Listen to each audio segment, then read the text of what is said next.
critical party restructuring and grassroots level empowerment. Recently emphasized the need for quality leadership from booth level, urging the Youth Congress in Kerala to identify natural local leaders, showing his commitment to organization revival.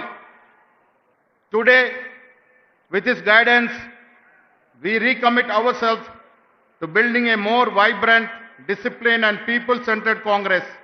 Let's welcome Venugopal Garu leadership and much forward together. పెద్ద చప్పట్లతో వారికి స్వాగతం పలకాల్సిందిగా కోరుతా ఉన్నాను. నాకు కొల్ల ఏళ్ల తరబడి is been my guide, is been my guru. Thank you Venugopal sir. ఇప్పుడు మీనాక్షి ఇప్పుడు మన ముఖ్యమంత్రి రేవంత్ రెడ్డి గారిని మాట్లాడాల్సిందిగా కోరుతా ఉన్నాను.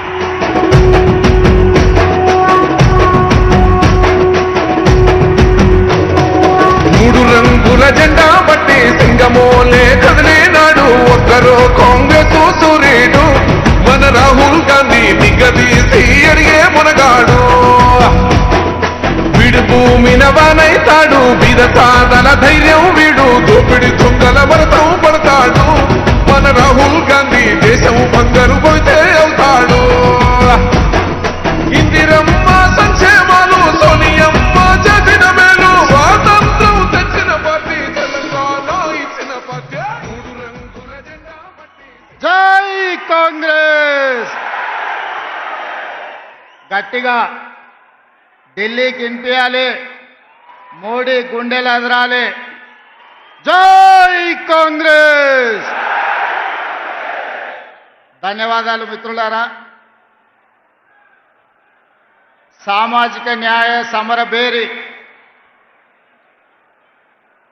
కాంగ్రెస్ పార్టీ ప్రాణ సమానులైన గ్రామ కమిటీ అధ్యక్షులు,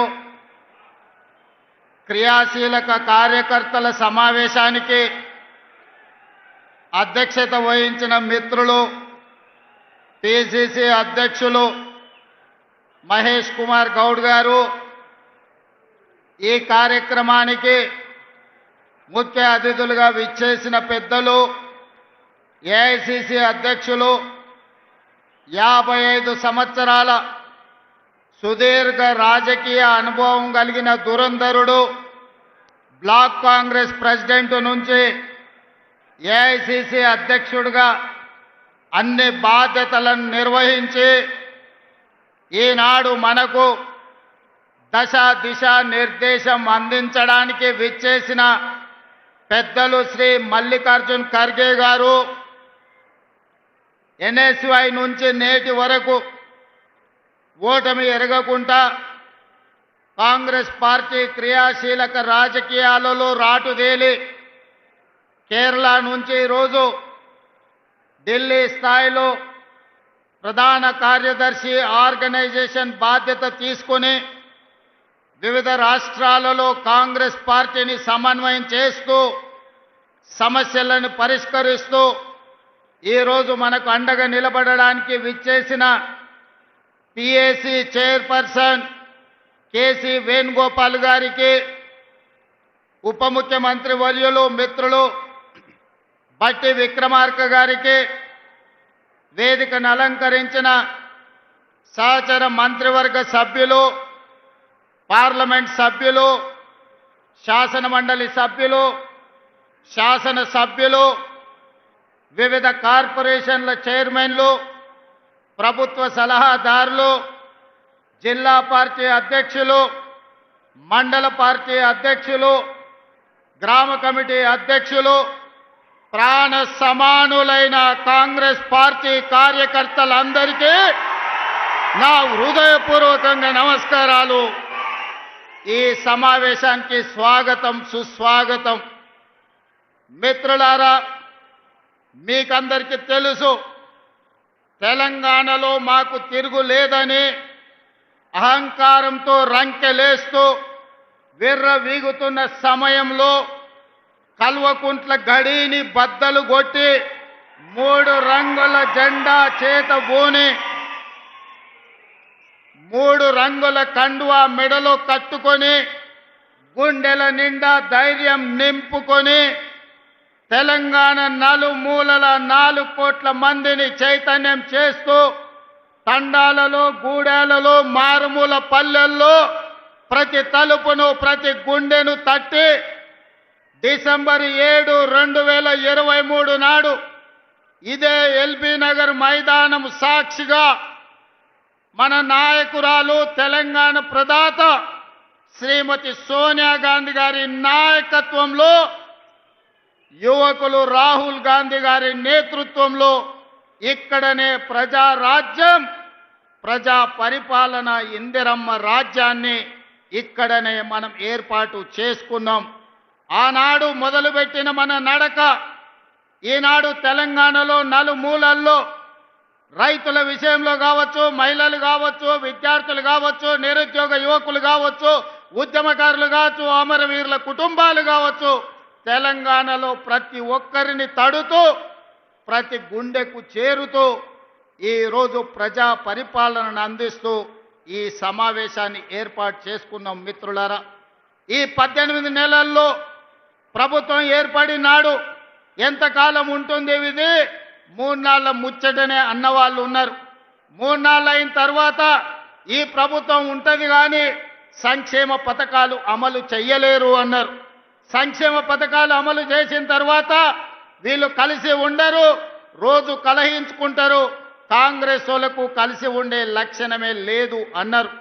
అక్కడి నుంచి ఈనాడు కలిసి ఉండడమే కాదు, ఈరోజు కలిసికట్టుగా నడుము బిగించి నవ్విన వాళ్ళ ముందల తలెత్తుకొని నిలబడే విధంగా నిటారుగా నిలబడి సంక్షేమాన్ని, అభివృద్ధిని, విద్యను, ఉద్యోగాలను తెలంగాణ రాష్ట్రంలో అమలు చేసి దేశానికే ఆదర్శంగా నిలబడే తెలంగాణ మోడల్ని 18 నెలల్లో ఆవిష్కరించినాం. అందుకే ఈనాడు కన్యాకుమారి నుంచి కశ్మీర్ వరకు 150 రోజులు 4000 కిలోమీటర్లు మండు టెండల్లో, మంచు కొండల్లో నడుస్తూ ప్రజలని కలుస్తూ ఆనాడు రాహుల్ గాంధీ గారు ఒక మాట ఇచ్చారు.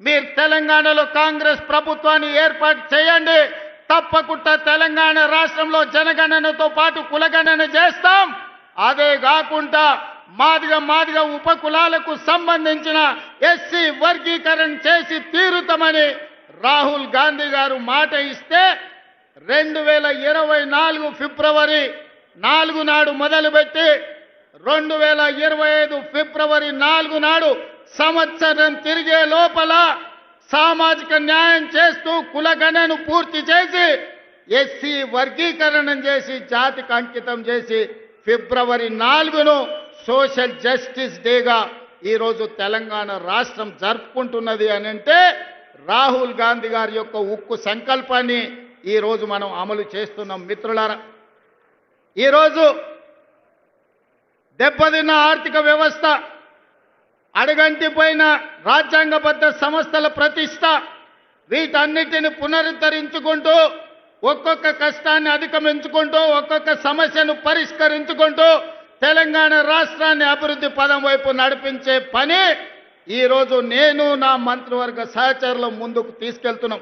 కష్టాలు వచ్చినాయి, ఒడిదుడుకులు వచ్చినాయి, అయినా నిటారుగా నిలబడి తట్టుకొని వాటన్నిటిని అధిగమించుకుంటూ ముందుకు వెళ్తున్నాం.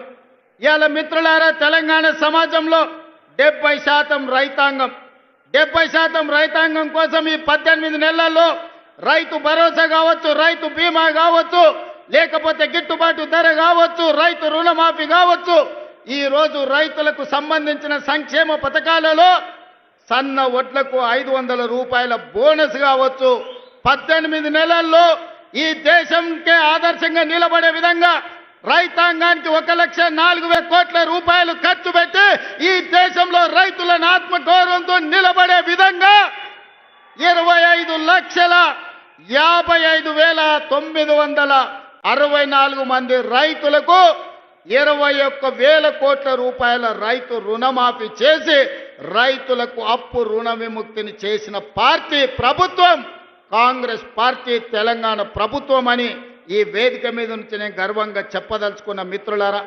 ఆనాడు మీకందరికీ తెలుసు, తెలంగాణ రాష్ట్రంలో రైతులు వరి వేస్తే వరి కొనుగోలు చేయక ఐకేపీ కేంద్రాలను మూతవేసి ఆనాటి ముఖ్యమంత్రి ఒక మాట అన్నాడు, ఎవరైనా రైతు వరి వేసుకుంటే మీరు ఉరి వేసుకున్నట్టే, నాకు సంబంధం లేదు, రాష్ట్ర ప్రభుత్వం వరి కొనుగోలు చెయ్యదు అని ఆనాటి ముఖ్యమంత్రి గారు చెప్పారు. కానీ ఇందిరమ్మ రాజ్యంలో ప్రజాపాలనలో మనం ప్రభుత్వం వచ్చిన వెంబడే చెప్పినాం, మీరు ఎంతైనా వరి పండించండి, చివరి గింజ వరకు కొంటాం. చివరి గింజ వరకు కొనడమే కాదు 500 రూపాయల బోనస్ ఇస్తామని ఆ ఎల్ల మాట ఇచ్చినాం. 2024-25 సంవత్సరంలో భారతదేశంలోనే అత్యధికంగా వరి పండించినాం. ఎంతయ్యా అంటే 2,80,00,000 మెట్రిక్ టన్నుల వరి ధాన్యాన్ని ఉత్పత్తి చేసి ఈ దేశానికి ఆదర్శంగా నెంబర్ 1 స్థానంలో నిలబడ్డ రాష్ట్రం తెలంగాణ రాష్ట్రం. ప్రతి గింజ మన ప్రభుత్వం ప్రజా పాలనలో కొనుగోలు చేసిందని ఈరోజు నేను గర్వంగా చెప్తున్న మిత్రులారా. అందుకే ఈనాడు రైతాంగం మొన్న జరిగిన మీరు చూసిన రైతు భరోసా కార్యక్రమం అందరూ అనుకున్నారు గోతికాడి నక్కలాకి ఎదురు చూసిండ్రు, ఒంటె పెదాలకు నక్క ఎదురు చూసినట్టు రైతు భరోసాలో ఈ ప్రభుత్వం విఫలం చెందుతుందని ఆలోచన చేసిండ్రు.